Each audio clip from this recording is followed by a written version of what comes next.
Everyone thought they were solid. That couple who made it work, smiling at barbecues, holding hands at birthday parties, posing with their baby like a family straight off Pinterest. No one saw the cracks, not yet. She met him when she was just starting to figure life out. He was charming, protective, and made her feel seen.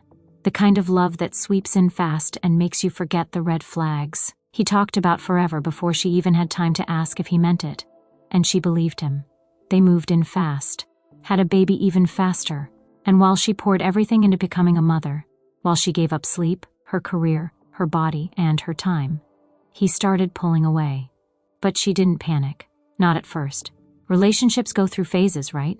That's what she told herself while folding laundry alone at 1 a.m., while eating dinner in silence across from a man who used to kiss her on the forehead for no reason. People kept saying, "You're so lucky to have him," and she smiled. Because when you're that deep in it, sometimes pretending is easier than facing the truth. But deep down, she already knew something was wrong. It started small. A meeting that ran a little late. A phone that always seemed to die at the same time every night. A new cologne she didn't buy. He was still there, physically. But emotionally? He had already left the room. She would sit across from him at dinner and watch him scroll with a blank expression. No eye contact, no questions about her day. Just silence and screens. When she tried to bring it up, he acted confused. "You're overthinking again. You always assume the worst." He didn't yell. He didn't even argue. That was the worst part. He just shut down, like she wasn't worth the energy anymore. He started working weekends. Said the office was getting intense. She believed him, even when he came home smelling like hotel shampoo. She wanted to believe him. Because what's the alternative? Admit her whole life was a lie? One night she asked if he still loved her. He didn't say no. But he didn't say yes either. He just sighed and went to bed. She found receipts for dinner she didn't go to. Lipstick stains that weren't hers, a charger in the car that didn't fit her phone. And yet, she stayed quiet. She wanted proof, not just suspicion. And deep down, she still hoped she was wrong. Because if she was right, that meant the man she built her life around was never really hers to begin with. It was a random Tuesday, nothing special. The baby was napping, laundry spinning in the background, and she picked up his phone by accident, thinking it was hers. No snooping, no suspicion that day. But what she saw hit her like a punch to the chest. A message preview. "Last night was everything. I miss you already." She didn't even have to open it. Her hands started shaking.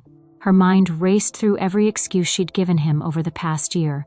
Every time she told herself she was imagining it. Every time she chose to believe the man standing in front of her was still the man she fell in love with. When she confronted him, he didn't deny it. He barely reacted. Just stood there, arms crossed, and said, "It didn't mean anything. She should have left. Anyone else would have left." But she didn't. Because by then she was so deep into the relationship that leaving didn't feel like freedom. It felt like failure. She had a child to think about. A home. A family. And somewhere in her chest, the version of him she once loved was still alive. So she gave him another chance. They agreed to start fresh. He promised it was over. He even cried. The first time she'd seen him cry in years. She wanted to believe it was real. She needed it to be real. She told herself love was forgiveness. That families fight and recover. That staying was strength. But what she didn't know then was that she wasn't forgiving a mistake. She was signing up for more betrayal. Because he never stopped. At first, she thought it was just one woman, one mistake. One night he couldn't explain away.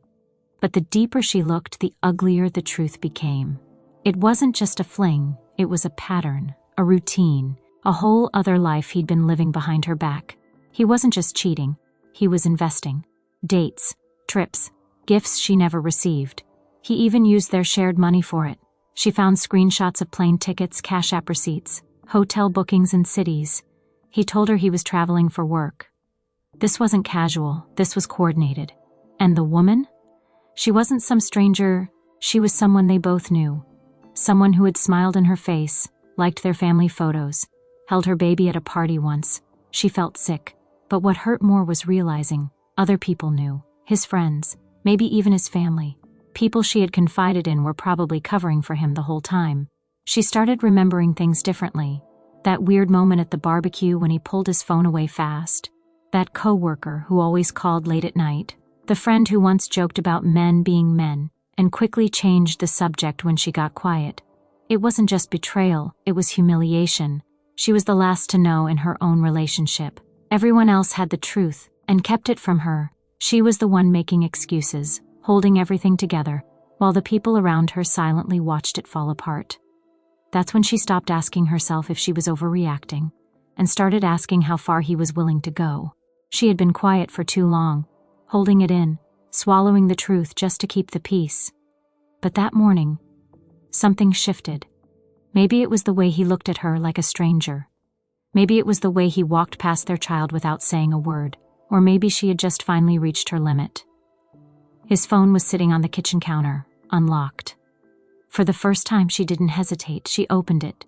She knew what she'd find. But nothing could have prepared her for just how deep it went.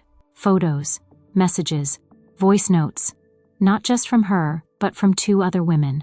One of them even called him baby daddy. There were plans, long-term ones. Vacations booked, a second apartment lease, a whole calendar of moments he was supposed to spend with her and their child, but didn't. And then, the part that broke her, a video. He was holding someone else's baby, smiling, laughing. The same way he used to with their child. She couldn't breathe. It felt like her chest was collapsing from the inside out. When he walked in, she didn't even scream. She just stood there holding the phone, with tears silently rolling down her face. He knew immediately, but instead of guilt, his face shifted into coldness. "Why are you going through my phone?" he said. No apology, no shame, just blame. That's when she realized he didn't care if he got caught. He was already gone. The man standing in front of her wasn't her husband anymore. He was a stranger in the body of someone she once trusted. And the worst part? She still didn't know just how much more he was about to take from her. After she exposed everything, she thought the worst was over. She thought now that the truth was out, maybe he'd finally admit what he did. Maybe, just maybe, he'd feel even a flicker of guilt. But instead, he got smarter, colder, strategic. He didn't try to fix it, he started rebranding it. Suddenly, she was the unstable one, the emotional one, the one who blew up and overreacted. He told people she was paranoid, that she had trust issues, that she was never really over the past. He started planting seeds with his friends, his family, even her friends. He painted her as angry, jealous, unhinged. He told everyone he had tried to make it work, but she was too broken to love. And the worst part? People believed him because he was calm, collected, charming. And she was exhausted, sleep-deprived, hurt. She cried too easily, snapped too fast. She was in survival mode, and he knew exactly how to make that look like madness. Then came the custody talk. He claimed she wasn't emotionally fit to raise their child. Brought up old arguments, twisted texts out of context, even pulled screenshots from therapy sessions she begged him to attend. She had been loyal, patient, forgiving. And now she was being painted as dangerous, like she was the threat to her own child. She realized then, he wasn't just trying to leave her, he was trying to erase her. And the people who were supposed to protect her? They were listening to him. It happened fast. One day he was packing a suitcase, saying he needed space. The next she was being served custody papers at the door, while holding their child in one arm and an unpaid bill in the other. She had no idea he'd already lawyered up. He'd been planning this, quietly moving money, deleting messages, creating a version of events that painted him as the responsible one, and her as the chaotic, unfit mother barely holding it together. She didn't even have time to process the betrayal before the court dates started piling up. He had a clean-cut attorney. She had Google and panic attacks. Every detail from their private life was now evidence. The late-night texts she sent in desperation, he used them to show she was emotionally unstable. The time she cried during a doctor's appointment, he claimed it showed she couldn't handle pressure. She tried to fight back, but without money, without support, without even knowing her legal rights. What could she really do? He took the house, said the child needed stability, claimed he could provide a better life, and somehow, the judge believed him. She stood there in court, heart pounding, trying to explain that he was the one who cheated, that he created the chaos. But the system didn't care about that. It only cared about who looked more put together on paper. He got shared custody, then made it impossible for her to see the child. Always an excuse, always a delay, until visits just stopped happening. She didn't just lose a home, she didn't just lose a marriage, she lost her baby, and he walked away with everything. Like she was just a phase he outgrew.